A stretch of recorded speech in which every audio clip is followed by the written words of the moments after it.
Olá, irmãos e irmãs, muito bem-vindos a mais um momento de meditação do Santo Evangelho com o Padre Luciano de Almeida. Hoje, segunda-feira, dia 7 de outubro. Hoje nós celebramos a memória de Nossa Senhora do Rosário e faz exatamente um ano que teve início aquele conflito entre Israel e a faixa de Gaza, enfim, entre todos aqueles países e grupos extremistas que estão ali ao redor da Terra Santa. Vamos rezar hoje pedindo que a paz esteja naquele lugar. Vamos iniciar o nosso momento de meditação invocando a presença de Deus? Em nome do Pai, do Filho e do Espírito Santo. Amém. Agora, vamos tomar em mãos o Evangelho, que está em Lucas capítulo 1, versículos de 26 a 38. Naquele tempo, o anjo Gabriel foi enviado por Deus a uma cidade da Galileia chamada Nazaré, a uma virgem prometida em casamento a um homem chamado José. Ele era descendente de Davi e o nome da virgem era Maria. O anjo entrou onde ele estava e disse: Alegra-te, cheia de graça, o Senhor está contigo. Maria ficou perturbada com estas palavras e começou a pensar qual seria o significado da saudação. O anjo então disse-lhe: Não tenhas medo, Maria, porque encontraste graça diante de Deus. Eis que conceberás e darás à luz um filho, a quem porás o nome de Jesus. Ele será grande, será chamado Filho do Altíssimo, e o Senhor Deus lhe dará o trono de seu pai Davi. Ele reinará para sempre sobre os descendentes de Jacó, e o seu reino não terá fim. Maria perguntou ao anjo: Como acontecerá isso se eu não conheço homem algum? O anjo respondeu: O Espírito virá sobre ti e o poder do Altíssimo te cobrirá com sua sombra. Por isso, o menino que vai nascer será chamado Santo Filho de Deus. Também Isabel, tua parenta, concebeu um filho na velhice. Este já é o 6º mês daquela que era considerada estéril, porque para Deus nada é impossível. Maria então disse: Eis aqui a serva do Senhor. Faça-se em mim segundo a tua palavra. E o anjo retirou-se. Palavra da salvação. Glória a vós, Senhor. Irmãos, irmãs caríssimos, todas as vezes que nós lemos esse evangelho do capítulo 1 de Lucas, onde nós vemos aí narrada a visita do arcanjo Gabriel à Virgem Santíssima, anunciando que ela seria a mãe do Salvador, duas frases sempre me chamam muita atenção. Primeiramente, a frase do arcanjo Gabriel: encontraste graça diante de Deus. Irmãos e irmãs, todos nós, não no mesmo nível, na mesma intensidade ou no mesmo patamar da Virgem Maria, encontramos graça diante de Deus. Sobretudo porque nós somos batizados, nós temos o selo de Deus em nós. Então, apesar dos nossos pecados, apesar das nossas misérias, Deus nos olha com o olhar de Pai, nos olha com amor. E nós sabemos que um pai, quando olha para seu filho, o pai deseja o melhor. Deus, quando olha para nós, mesmo reconhecendo os nossos pecados e as nossas falhas, nos deseja o melhor. E o que é o melhor de Deus? A sua graça. Por isso, nós também podemos viver e devemos nos comportar como agraciados, ou seja, como homens e mulheres onde a graça de Deus repousa. A graça de Deus só deixará de repousar sobre a minha e a tua vida quando nós estivermos envolvidos em alguma situação de pecado mortal, ou seja, quando nós rompermos definitivamente com Deus.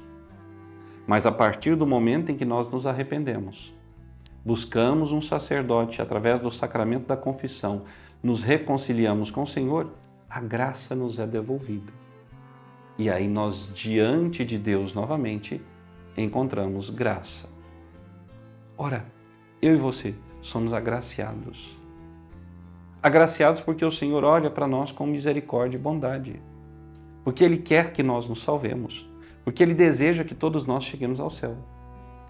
Maria era de fato agraciada e plena de todas as graças de Deus, porque entre todas as criaturas era a única que não havia pecado. E, portanto, teve a maior de todas as graças, que foi gerar o Salvador. Mas nós, mesmo pecadores, podemos oferecer a Deus a nossa vida para que, através de nós, o Senhor dispense as suas graças entre uma grande multidão de homens e mulheres. Basta olhar a vida dos santos e santas. Vejam o que foi o Padre Pio de Pietrelcina, um simples sacerdote, um monge que rezava missa e atendia confissões.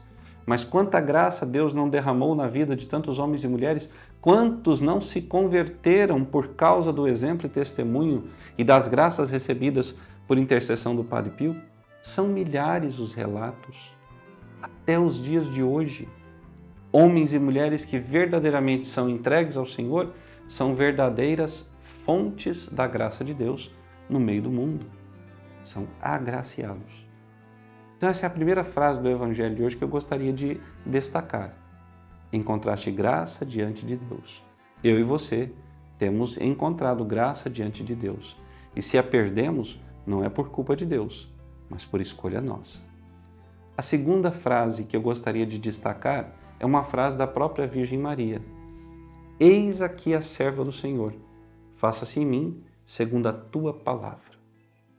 Irmãos e irmãs, nós precisamos dar a Deus constantemente esse fiat, ou seja, esse faça-se em nós a sua palavra, a sua verdade, a sua vontade. Nós queremos controlar a ação de Deus, nós queremos dizer para Deus o que Ele pode ou o que Ele não pode fazer conosco.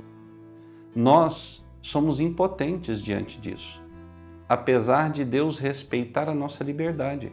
Mas nós não temos poder para dizer a Deus não faça. Deus poderia romper com o seu silêncio em relação à minha liberdade? Poderia, mas Ele não faz. Mas se quiser, Ele pode. Então, por quê? Por quê? Esperar que Deus rompa a minha liberdade se eu livremente posso chegar diante dele e dizer, Senhor, eis-me aqui. Faça-se em mim segundo a tua palavra. Eis-me aqui, Senhor, para cumprir teu mandamento. Eis-me aqui, Senhor, para ser feliz, para viver em paz, para chegar ao céu. Eis-me aqui, Senhor. Irmãos caríssimos, por quê? A nossa insistência, a nossa relutância. Irmãos e irmãs caríssimos, por quê? A nossa insistência em trilhar os caminhos que não são os caminhos de Deus, em fazer a nossa vontade e não a de Deus. Porque a nossa relutância em sermos amados, acolhidos, santificados, perdoados pelo Senhor. Por quê?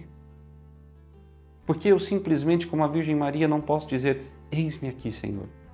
E esvaziando-me de mim mesmo, entregar-me inteiramente nas mãos dele e dizer, faça-se em mim segundo a tua palavra.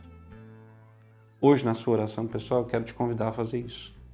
A dizer para o Senhor, Senhor, faz em mim segundo a tua palavra. Ainda que a tua palavra me desconcerte, seja dura, mas faça-se em mim segundo a tua palavra. Vamos receber a benção final? O Senhor esteja convosco. Por intercessão da bem-aventurada Virgem Maria, de São José, seu esposo, e São Miguel Arcanjo, desça sobre nós e sobre todo o mundo a paz e a bênção de Deus, Ele que é Pai, Filho e Espírito Santo. Amém. Até amanhã.